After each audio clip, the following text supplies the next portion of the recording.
Hey guys, welcome back to another short little garden video. Recently I paid $7 for a coffee and I thought that's it. I have to now figure out how I can harvest all my coffee because they're scattered throughout the garden, how we can get it from the tree into the mug. Coffee is a beautiful hedge plant. If you're looking for a productive hedge where you get a beautiful screen, beautiful foliage, loads of beans, coffee's the answer. They tolerate a lot of sun, tolerate a lot of shade. When the beans, you can see the beans here, when they fall off, they propagate themselves. And if you get down low, you can just pull one out. These are all coffee plants. So just get your little shovel in there. And there you go. You've got a little coffee tree.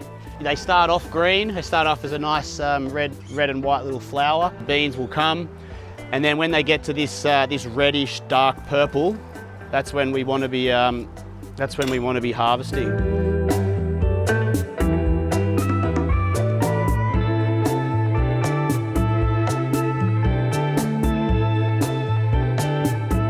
With coffee, more hands make quicker and easier work. So lucky I have a couple of monkeys up in the trees today, and JD here is picking our red berries. Beautiful, good stuff. So you can see how many we've got there, ready to go. Let's do step one, shall we?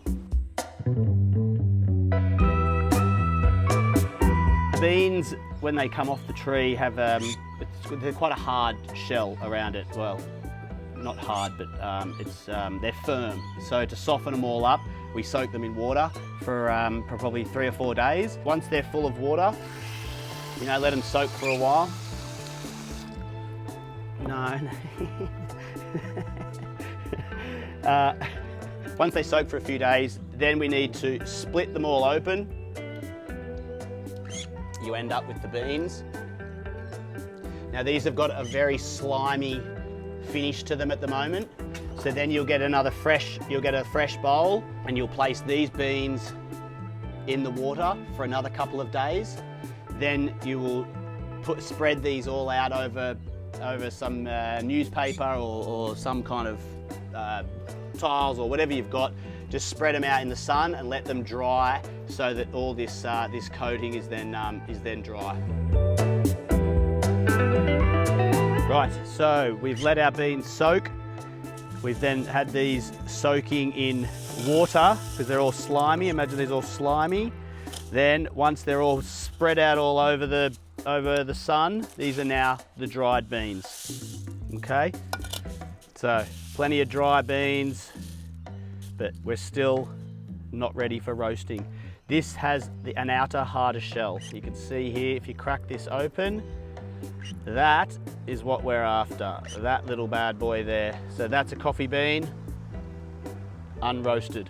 You can see how long it would take to singly crack these open. You can do it with your hands. You can see there's one,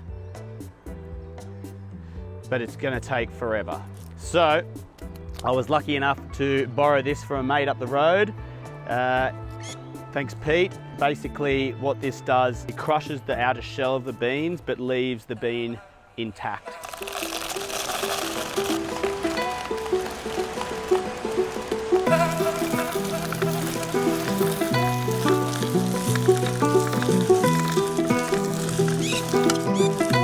I like to put it through 2 or 3 times. The first time gets a pretty good job done, but if you do it 2 or 3 times, it really separates the husk from the bean.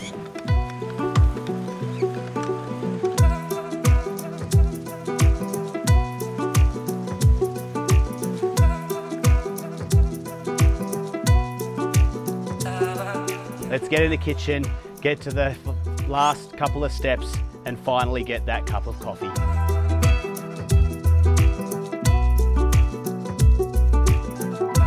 So we've dried the beans, we've shelled the beans, we're down to our green beans, yeah? Green beans. Now, we need to roast them. The most practical way that I have found is in a popcorn maker without the lid on.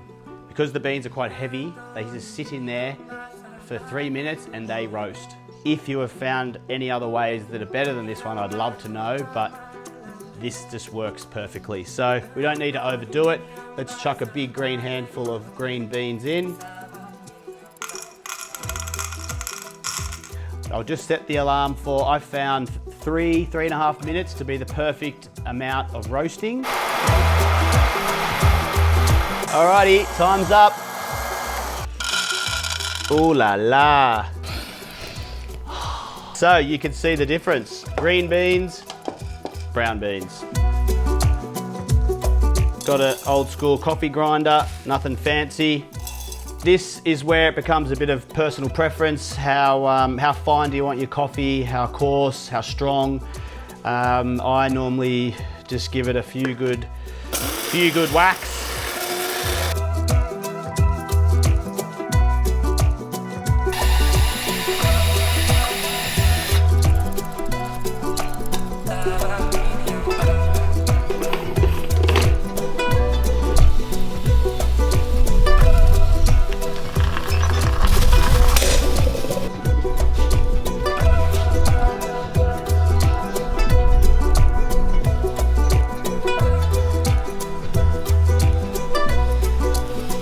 There you have it.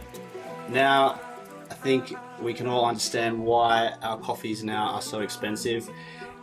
The processing from the tree to the mug, you know, you can see where your money goes, but there's nothing like your own organic coffee straight from the garden. Cheers.